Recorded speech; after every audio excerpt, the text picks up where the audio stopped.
Advice of the Deputy CFO, we have a quorum, so call this meeting to order.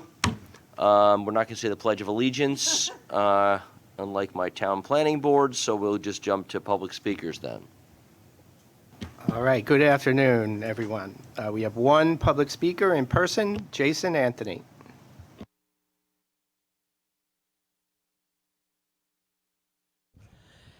Hey Neil, hey Mark, and hello everybody from the Finance Committee. Like I said earlier before, already New Jersey elected officials, they already sounded the alarm that they are against congestion pricing. This is no surprise to us here in the east of Hudson, but we should do something to avoid another fiscal cliff, because of course we don't want to pay no more. We don't want another fare toll increase. I am sure that Neil Zuckerman and his constituents up north don't want no more fare increase. I don't want to pay more when I'm traveling. And the government reported that the Gateway Tunnel will not be fixed until, guess what, folks? Until 2038. That's way too long, folks. We need a solution if we need it now. But guess what, folks? People in Florida will incommunicate for 3 long weeks. But us in the Northeast, that we are so congested and we need to travel, we need a solution now. But paying $23, that's draining us our pockets. So we need to think outside of the box. So we need to get an agreement with Governor Hochul and Governor Murphy, and we need to get involved with the Port Authority. So let's get our brains to work. I'll see you guys in CPOC.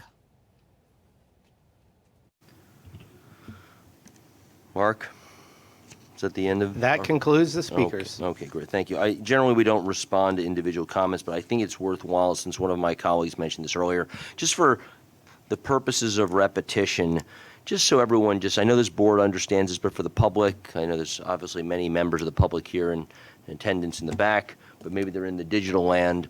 The congestion pricing is meant to will go solely and only to the capital program. It is not tied to our operating budget. And Andrew and I were discussing this earlier, just that very basic notion that those of us who look at P&Ls understand, but most people, and I've been doing this for a long time with my clients, most people in companies don't get the difference between money spent on capital and infrastructure and things for operating expense. And so it's a very, very important distinction. Money is not necessarily fungible. So worth keeping top of mind. Okay, you have the minutes from September's meeting. Can I have a motion to approve those minutes? Neil? Yeah, we're gonna approve it. Okay. We're gonna move it. We're gonna second it. We'll take comments and questions, then we'll vote. That's the Roberts rules on it. Motion? Second. Second. Comments, questions, deletions, edits, corrections. Sure. On page 8, under new executive summary, it says that is intended to convey when it should be convey. Okay, I'm not sure anyone is. Is anyone tracking that? I read pages in that. Jesus, you are back to the utility player, I guess. Yes, you continuing the base. She does it all. She is the utility player. All right, well done. All right. Hurry up, because she's got to drive a train in a little bit. She's punching her union card, I guess. All right, very good. Okay, with that change, all in favor say aye. Aye. Opposed, abstentions. Thank you. All right, Mark, Budget Watch, please. Yes, thank you.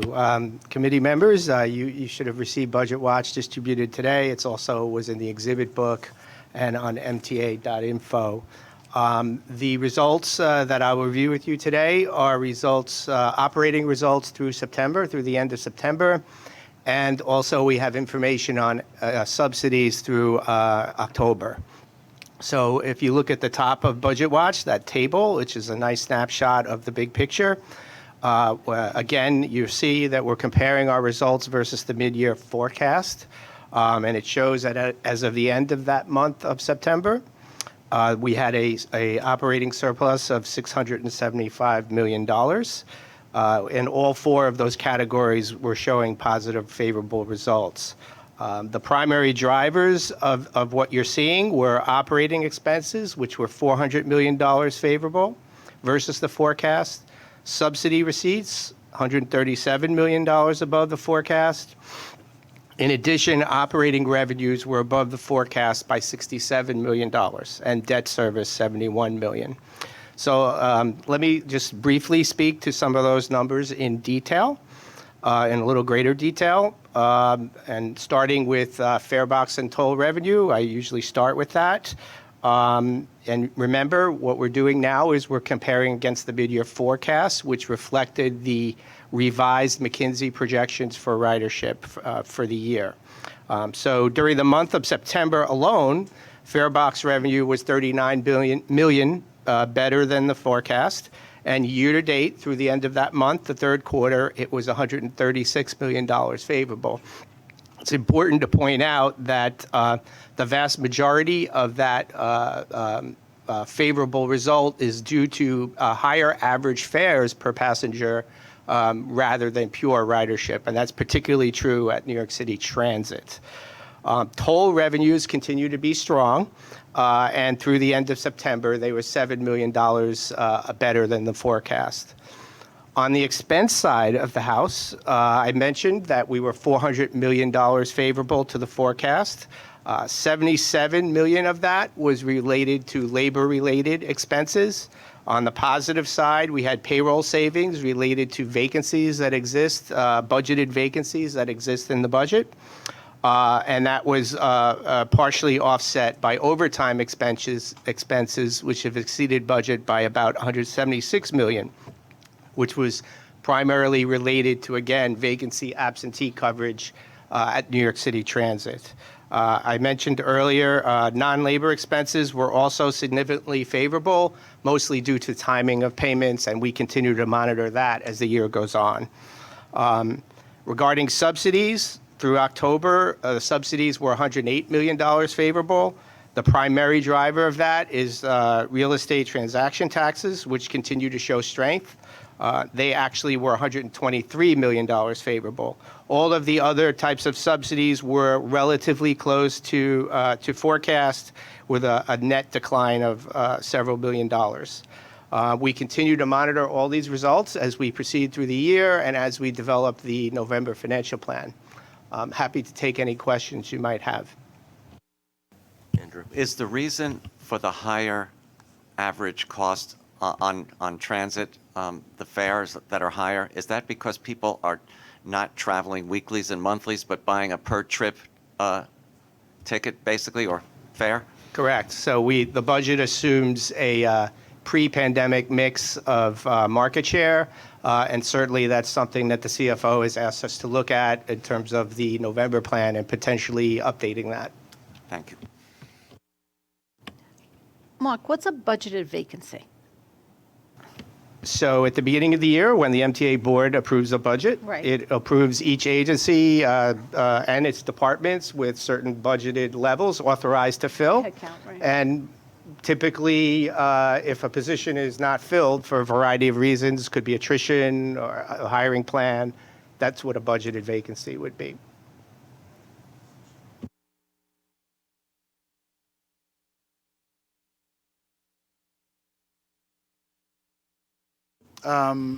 No, I think Mark explained on the average fare. Again, we're looking at, is it just kind of in a post-pandemic world, people are a lot less sure about how many days they're working and so forth. So I think what we're doing for the 2023 budget is reflecting, trying to update the assumption and assuming maybe that higher market share with the single trip tickets will continue on at a higher level in 23, and we'll just see. So I think we'll see some of that we're trying to not have every month that we're reporting, oh, we're way off on our assumed average fare, so we're going to take some of our recent experience into account. But whether that's a long-term trend or once, people get back to a routine, they start going back to the 7-day and 30-day, we just kind of have to see. Again, I think As we get closer to Omni on everybody, you'll have the fare capping that you'll have to take into consideration. Exactly. And the other thing on the positive results, which we're happy about, again, the ridership numbers, if you back out the impact from the average fare, we're almost right on that kind of reforecast midpoint, a tiny bit above, but almost all the additional revenue is coming from the mix of tickets, not the number of trips. On the expense side, what you'll notice we're about $400 million lower in expenses versus the budget year to date. Most of that is in the materials side, $77 million on labor, which again, as Mark said, the reason it's we're still running overtime over budget, filling position, basically overtime's covering unfilled positions, and that's keeping kind of payroll or close to budget. The materials, we're just trying to get a sense of how much of that is just timing versus lower spend. Some of it's lower spend, but certainly with some of that, the purchases can be lumpy, and with supply chain issues, so forth and so on. And in terms of the subsidies, we're happy they're slightly above budget, but if you notice in the all the data in the newspaper, it's not like everyone's really bullish on the real estate market into the future, so we're keeping our forecasts relatively conservative while trying to enjoy some of the near term, at least continued strong collections. All right, so any other questions, folks?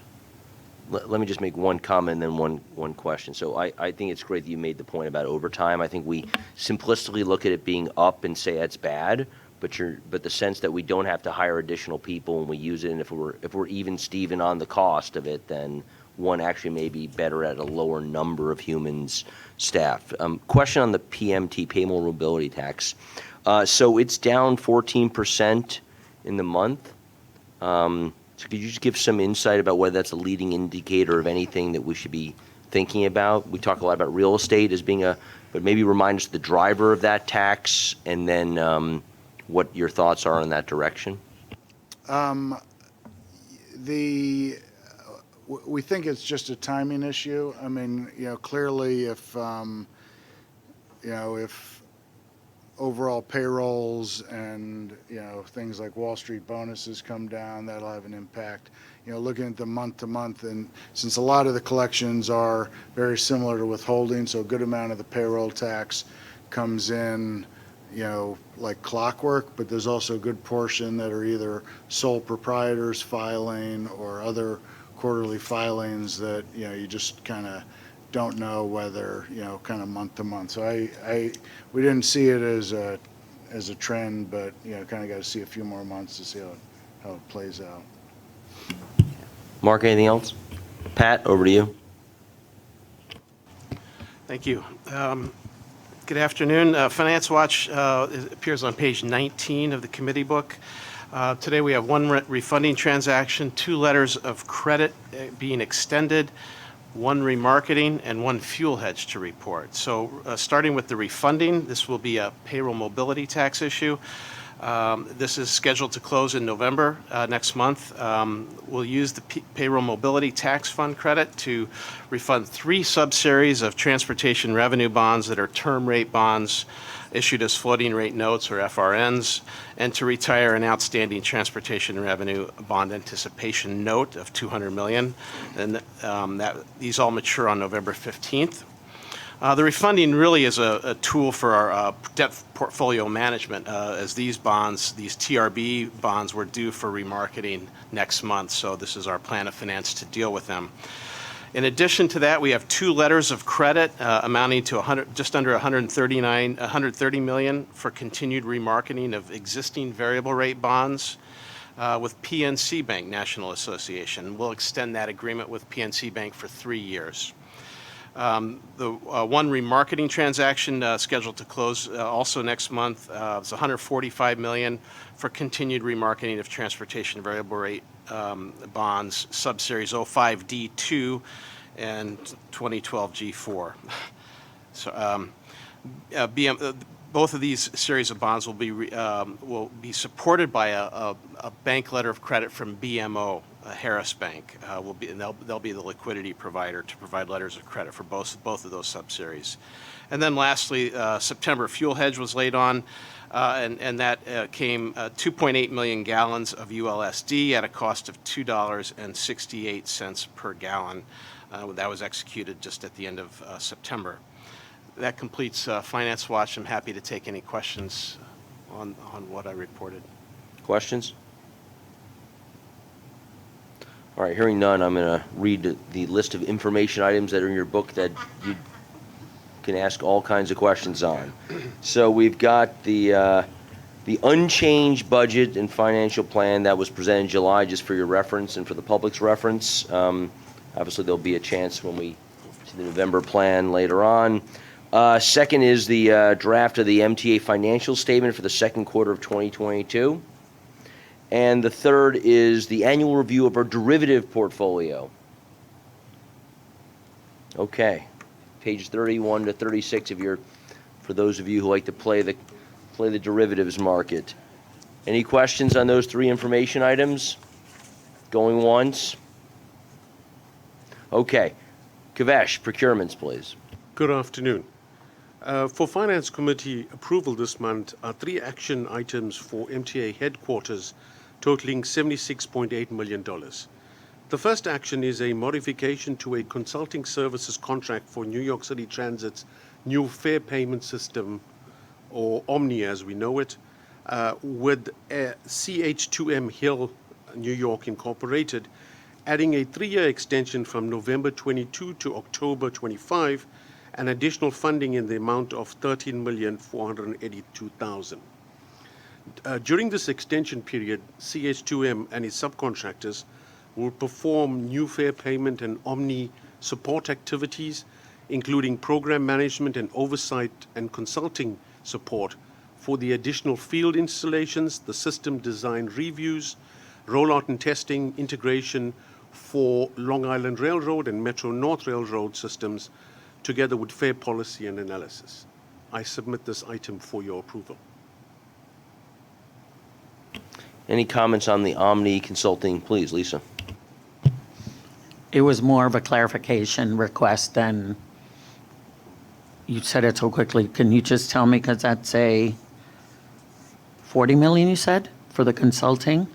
That was $13,482,418. And that's for the consulting Correct. for a 2-year contract? 3-year Yes, 3 years. And it's part of the overall rollout for the Long Omni. Island Railroad and Metro North. Thank you. Thanks. Other questions? All right, hearing none, can I have a motion, please? Second? Second. All in favor, say aye. Aye. Opposed? Abstentions? Kavesh? Thank you. The next item is a 2-year extension of 14 competitively negotiated services contracts awarded to various firms for ongoing and future enterprise asset management, digitization, and sustainment efforts. The amount of $49.17 million will be added to the contract together with this extension, and the planned efforts include, of this 49.8, 28 million for the ongoing new Department of Subways consulting services, 7.1 million for ongoing Long Island Railroad support services, and 7.9 million for MTA bus operation services. To this extent, I have David Kraft, who is the project director for the EAM program, and he has a short presentation for the committee. David, can you come through?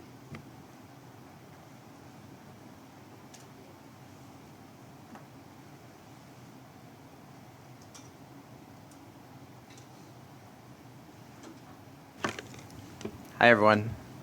Just real quick before I get into my slides, a little context about what we're doing with our project.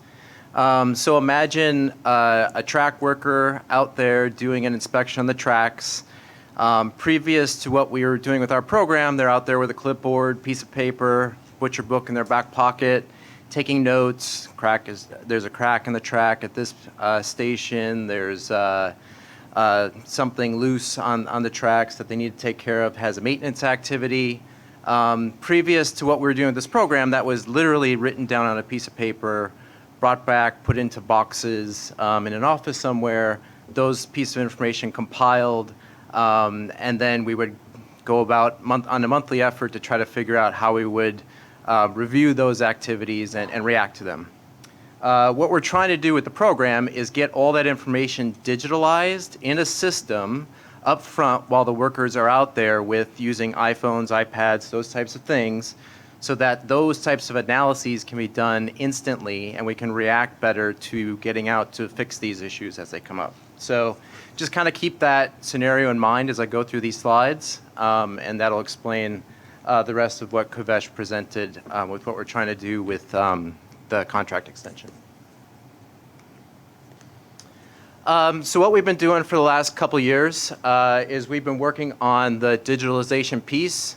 As everyone knows here, we have $1 trillion of assets at the MTA, 70,000 employees. It's a big effort to get everyone that's in the maintenance and operations department up to speed with what we're trying to do and into the system. So what we've been doing for the last several years is taking all the information that's happening on those pieces of paper that I was describing before and getting them into a common information system. So a lot of progress has been made across the board, in particular with our subways team and our Long Island Railroad team, which is this contract extension request is very much focused on their work.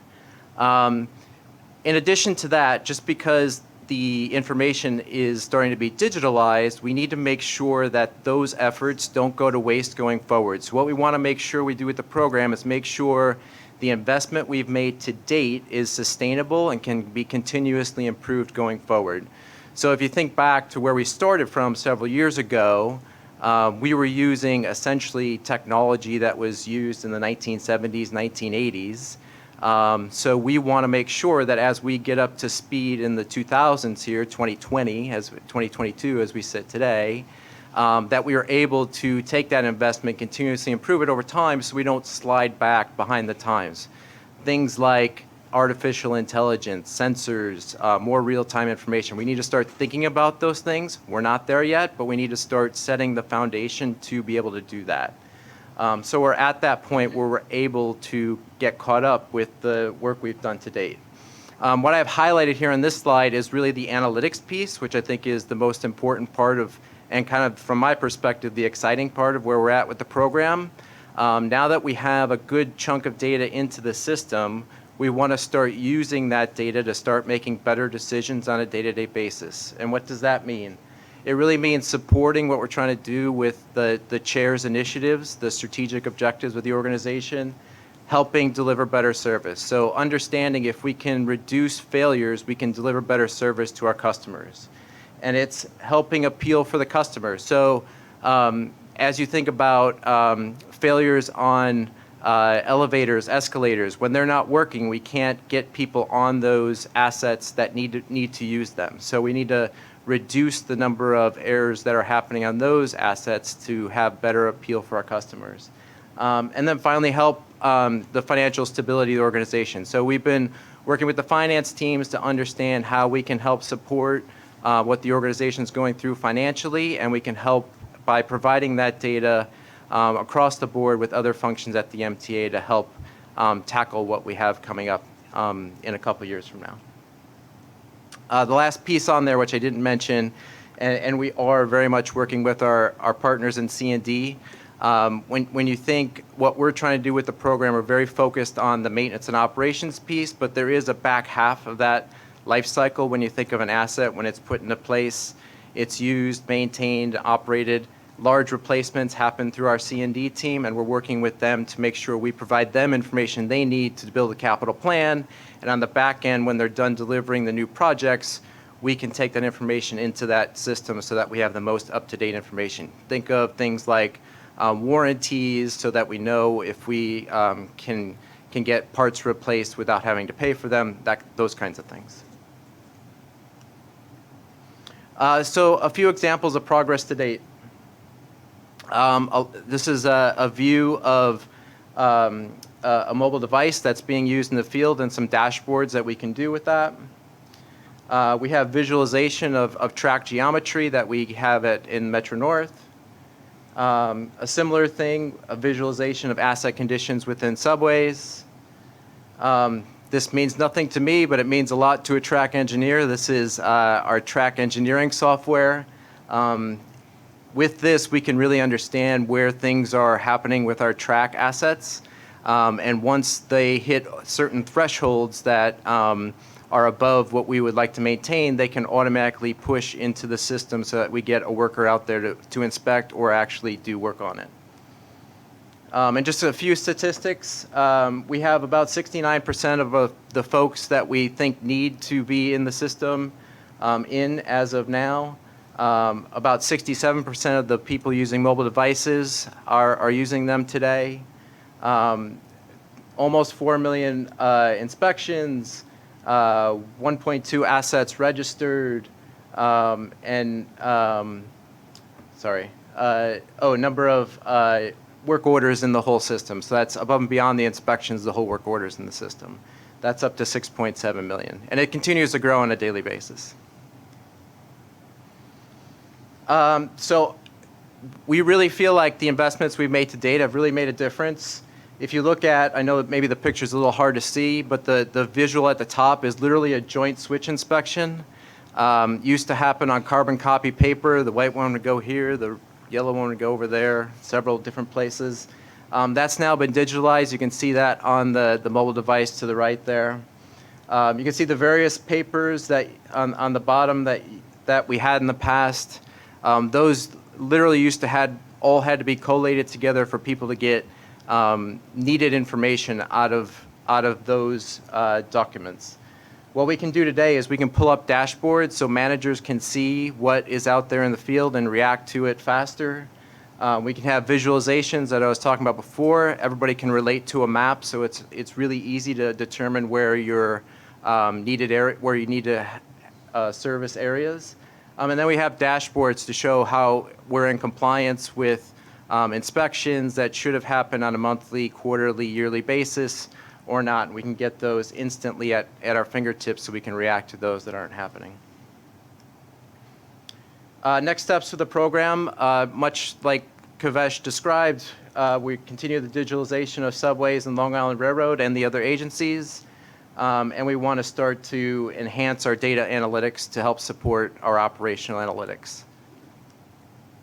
And then just a few things with some numbers, more details around what we're trying to do. Or this was the spend to date. This is what we had spent to date and the asset classes that we have put into the system.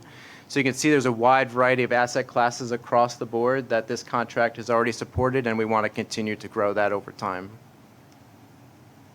And then the last piece is this contract extension is going to go to these specific areas that Kavesh already described. And in particular, the support for the data analytics is something that we're excited to really get moving on.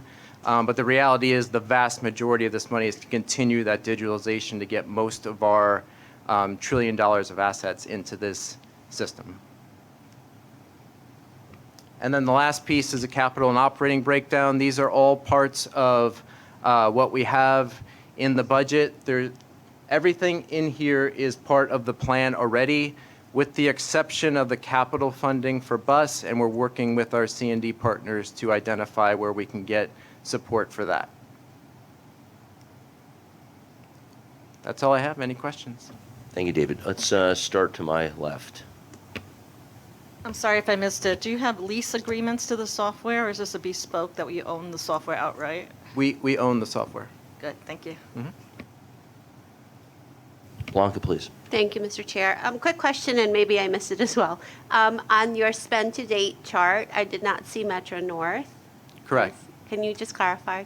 So there's two contracts that we work with. This one is the number is 15133, and that's specific to the agencies I had up there. There is a 15135 contract that Metro North is on. Thank you. Yep. Lisa, please. It's the same reaction I had before, 6 million work orders. Correct. How are those going to be addressed? Because I imagine more work orders appear on a daily basis. That's open and closed. They're not all open. Oh, So okay. that's in the system, yeah. Perfect. So maybe we can do both next time. I'm Sure. saying. Yes, Thank yes, you. yes. Okay, other questions? You want to say, go ahead, please. Yeah, just, one comment,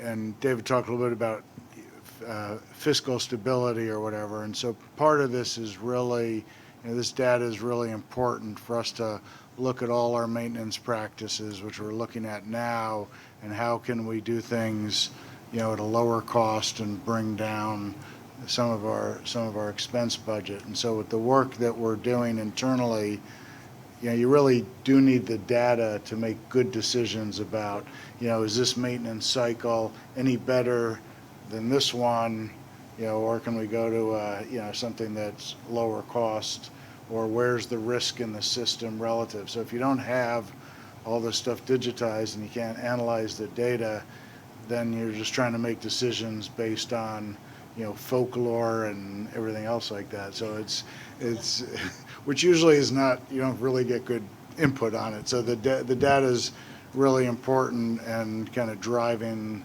when we talk about why is it, financial stability, it's because we got to drive down the costs, which maintenance, as you know, we spend a huge amount in the maintenance budget, and, we need to be as smart as we can on it. Okay, anyone else? So just briefly, I appreciate the write-up. Great presentation, David. Appreciate the write-up that you acknowledge that when this 3-year period is up, you're going to relet this contract for whatever else. Clearly, as our CFO stated, this is not just about spending money, it's about reducing cost over time. So maybe as you build the next plan of this, you can show how much you've saved the MTA by having this data, which would be a great way of justifying the expense. Let's just take a motion on this one, and we'll close this one out. Motion to approve. Thank you, David. Second. Hada, all in favor say aye. Aye, opposed, abstentions. Thank you. All right, Kavesh, the last one, please. Thank you. The final action is a 3-year extension of an existing services contract with Scheid and Bachmann Fare Collection Systems to continue comprehensive maintenance and support services to Metro North Railroad and Long Island Railroad's ticketing, selling systems, and equipment. This extension includes the additional funds for $14,092,000 will be added to this contract. This extension is from January 23 to December 25 and is necessary to align these services with the current Omni and/or new fare payment system rollout and schedule, which will ultimately eliminate the need for these maintenance services. I submit this item for your approval. Questions on that? Yeah, please, Lisa. I'm just curious, we're talking about all the consultants and everything. Do we know how many of all these consultants and subcontractors we're hiring are minority owned? So I don't have a definitive answer to you for that, but we have certain requirements that we work very closely with our diversity group led by Michael Garner. And we, in most instances, we have subcontracting requirements for MWBE suppliers, ranging anything from 15 up to 20, even up to 35%. And all of that, Commissioner, rolls up into the reporting that we have coming out of our diversity program.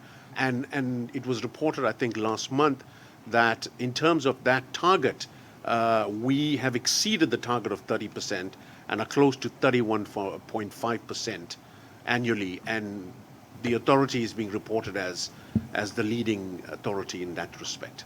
Thank you. Thank you. Any other questions on this one? Okay, motion approved the Scheid and Bachman Fair Collection extension. Thank you, Lisa. Second. Second, any comments, questions? All in favor say aye. Aye. Opposed? Abstentions? Motion passes. Kavesh, do you want to tour us through the other information Yes. items? Thank you. So, Chair, very quickly, there are no items for Metro North and Long Island Railroad this month. There are 5 information items that are in the finance package that were for New York City Transit, and those items were approved at the New York City Transit Committee this morning. Of particular mention, which I've mentioned has been approved, is relating to the exercising of a federally funded option 1 of the R211 contract to purchase an additional 640 new subway cars from Kawasaki Rail Company in the estimated amount of $1.782 billion. The cars will be CBTC equipped, configured in 5 car operating units, and will serve as replacements for the R46 fleet that run on the A, C, N, Q, and W lines. And like the base cars, these closed-end cars will be fully CCTV equipped. And executing this option will ensure continuous production for the R211 fleet from the base car onto the option, as well as delivery will take place from February 25 through to December 26. Thank you, Chair. All right. I'm sure we don't want to continue that conversation that was already had very ably under Haida's leadership at the Transit Committee. David Florio, real estate, please, sir. Yes, sir. Mr. Chairman, real estate has 5 action items for consideration and approval. There are 4 items for MTA Metro North Railroad. The first is a license agreement with Laz Parking for the continued operation of commuter parking facilities at various Metro North stations. The second is a license with the town of East Fishkill for a pedestrian trail in Hopewell Junction, New York. The third is a release of a repurchase right for a portion of the Village of Croton-on-Hudson's commuter parking facility. And the fourth item is a mutual termination of our lease for the Scarsdale Station building with the Village of Scarsdale. The fifth and final item is for the MTA Long Island Railroad, and it is a license agreement with Rashida Patel for retail space at the Jamaica Station building. There are also 4 information items, Mr. Chairman, and I'm happy to answer any questions regarding any of the foregoing. Okay, a number of real estate items there. Any questions on them? We went over them extensively in transit. Okay, well, we got to approve them here in finance, Yes, so. yes, I'd make a motion. Yeah, no comments, no questions? All right. Haida makes a motion. Second, Lisa. All in favor say aye. Aye. Opposed, abstentions. Thank you very much, David.